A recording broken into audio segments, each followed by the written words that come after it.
Hello and welcome to Engine Adventures. Today, the final member of the TRD Pro family. This is the 4Runner. I've been waiting for this one. I'm curious to see how it differs from the Tacoma. This has the 4-liter V6 with a 5-speed auto. Tacoma's got a 3.6-liter V6 with a 6-speed auto. This has more torque. Tacoma has more horsepower. And they drive different, of course. It still has a similar programming on the transmission. We'll talk about that in the highway driving section. It does have fog lights, but the headlights have to be on. In order for those fog lights to work, headlights have to be on. Another fake hood scoop is we see so often on Toyotas. Really enjoy it. It's funny, I get a lot of people saying, really like that color. I get a lot of people saying, that thing's ugly, can you choose the color? I would have chosen a different color if I could have. So I like it personally, but seems like a lot of people don't. Part of the TRD Pro package, of course,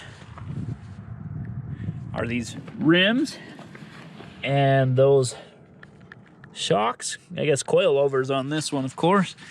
And they are not remote reservoir on the front, as they are on some of the other TRD Pro trims. I went to the wrong side here, but let's go here, see if we can get a good shot. They are remote reservoir on the back, so those Fox shocks, man, these things ride smooth off-road. I love the TRD Pro stuff for high-speed off-road. As was mentioned by Chris O'Neill, if you haven't checked out his channel, he does a lot of really good stuff. He knows a lot of things about Toyotas that I definitely don't. But you cannot get the TRD Pro with KDSS, the kinetic dynamic suspension system, but you can get the KDSS in the TRD off-road model. So the KDSS is a hydraulic system that connects to the anti-sway bars to give you a smoother, stiffer ride, I guess, more controlled ride with less lean on-road and more articulation off-road. But you don't get that on the TRD Pro. So I don't know what Toyota's reasoning is for that, but Chris talks about that a bit on his channel. Roof rack. So I like the looks. It looks really good, but it's 2 stories. You can obviously disconnect this, move it down to the lower one. You can move all the way up to here, and then of course all the way back to there. But I don't understand the 2-tier method here. I guess you drop it down to the lower one for stuff that fits in between the rails, and when you need something that's wider than the rails, put them up on top. Not sure. I would like to see something like a Yakima rooftop basket or something that has a good sturdy rail like this, that you can put these cross members up on top, but underneath is a basket, and maybe go full length. I know the window's there and wind noise is obviously an issue, but with a proper design, I think you could go, you know, almost full length, bring it up to here so it follows the curve of the roof, get you a little bit more space, and do a basket with the rails across the top. Of course, that's my personal preference, but everyone has different preferences. Really enjoyed it. This thing on road, it does pretty good. It's not awful, but like I said, the transmission likes to be in the highest gear possible and makes it feel like it lugs a little bit. You got to really get on the throttle for it to downshift, and power's okay. It's maybe lacking a little bit. I miss the old V8 4Runners that had a little bit more torque, a little bit more horsepower than this, but I'll put the specs out for this 4-liter V6. I believe it was, I don't know, 270 horsepower, 278 torque, something like that, but I'll put that up on the screen. Let's go ahead and look under the hood. There's that 4-liter V6. I like this plastic cover design. I mean, of course, it's just a plastic cover, but not much to say in here. There's a decent amount of space. If you were an overlander and wanted to add extra crap in here and overwhelm it, you could do that, put a battery in there, put in air compressor and stuff. But no, overall it's good packaging. I do like, a lot of vehicles have gone to electric only fans, and they're good, but you don't get as much cooling out of them typically as the ones that run off the engine, where you can get a lot more power to them than using those little electric motors. Anyway, let's take a look out back here first. See if it lets me do it right now. So I think I showed you this on the new Sequoia TRD Pro, but to open that back window, hit the down button and hold it. And there you go, it opens the back window. Decent cargo space. This one does not have the third row seat. I'm not sure on that if the new 4Runners are still offered with that third row seat. But what you see down here is a tray. We'll pull that out in just a second. There's your 120 volt outlet up to 400 watts and another 12 volt there. If you've got a fridge, portable fridge or something, throw it right there on that tray and plug it in. It's pretty dirty, sorry about that. I didn't get around to filming it until about the day I had to return it and bad weather came in. So over here is the jack and your tools, full-size spare tire. Underneath, different tread pattern.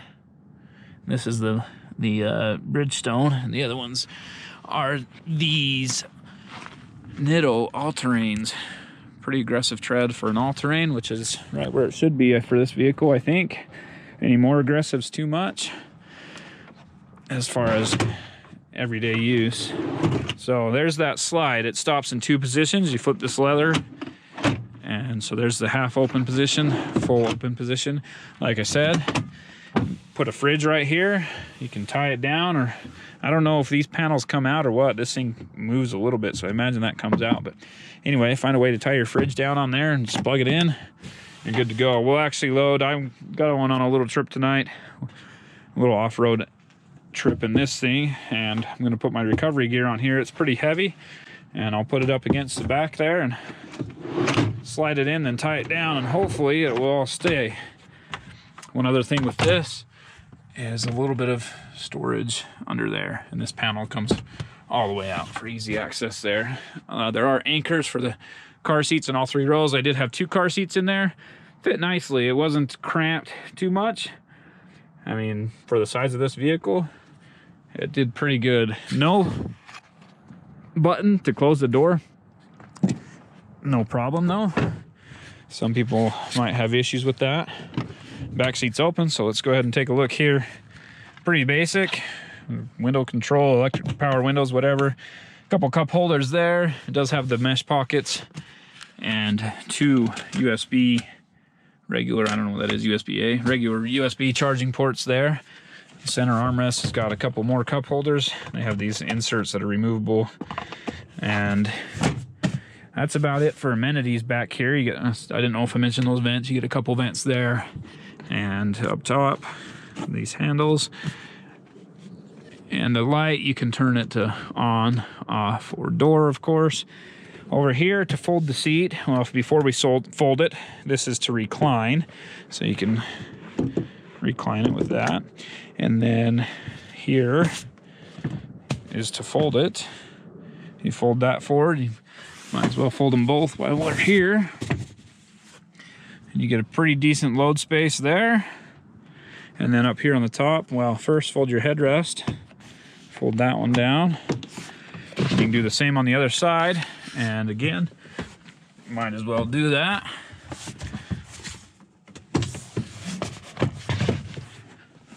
There you go. So you get a decent amount of cargo volume and load space. The only things with that slide, we've got this thing there, which can be good, can be an issue. And then here's where those seat anchors are, and then when you pull the recline switch, you're allowing this to move down. Kind of a cool, ingenious system. It's I imagine is really strong, so it helps with safety ratings for the rear seat passengers instead of having a mechanism down in here to support the seat backs. You have it up there. Here's all your window controls, just lock and unlock, and that's to lock the windows for the rear. The child safety switch is here, and it is manual to make it so the kids can't open the back door while you're driving. 4Runners have had power seats for a while, power lumbar adjust. And pull the hood latch here.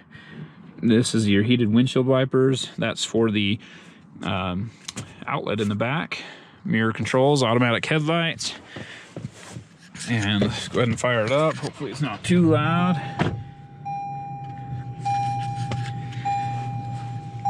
I am in 4-wheel drive, and that's what that light is there. Fuel mileage, this is a little bit lower. I was averaging about 17, a little under 17, so yeah, it's not terrible, but could be better, especially since there are bigger SUVs with more power that get better fuel mileage than this. But anyway, volume controls, this is to scroll through your stations on the radio. Preset, you just push it, let it go. If you want to scroll one at a time, you can hold it down, or hold it down for a long time, it'll scroll through them fast. I like that.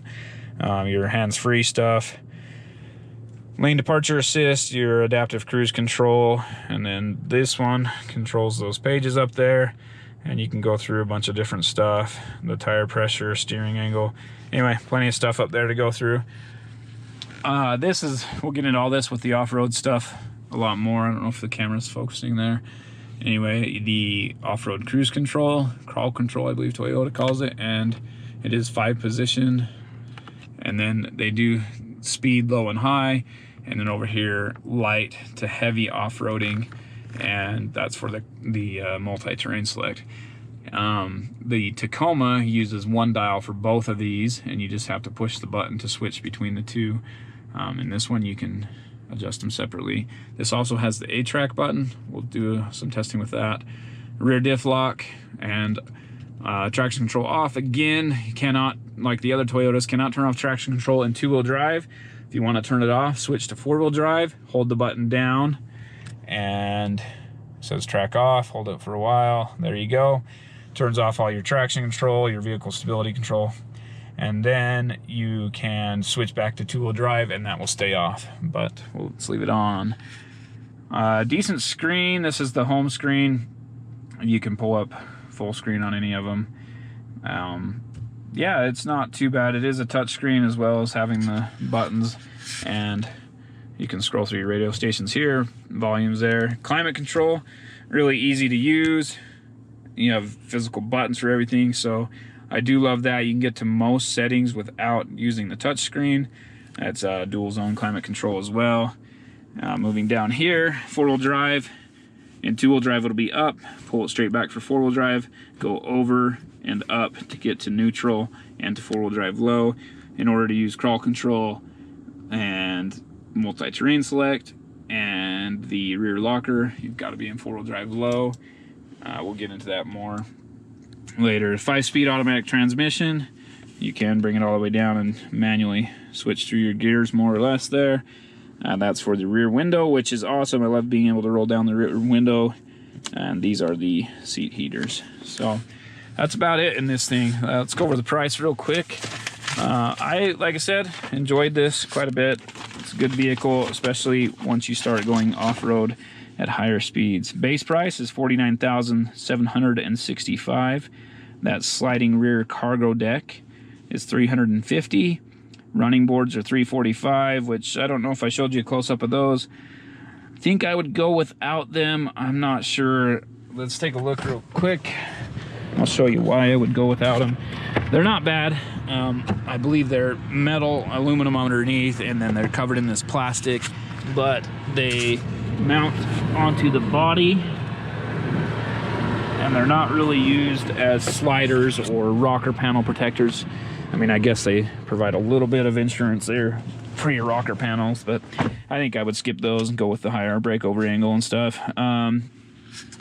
The cargo divider, 150. Door edge guards, 79.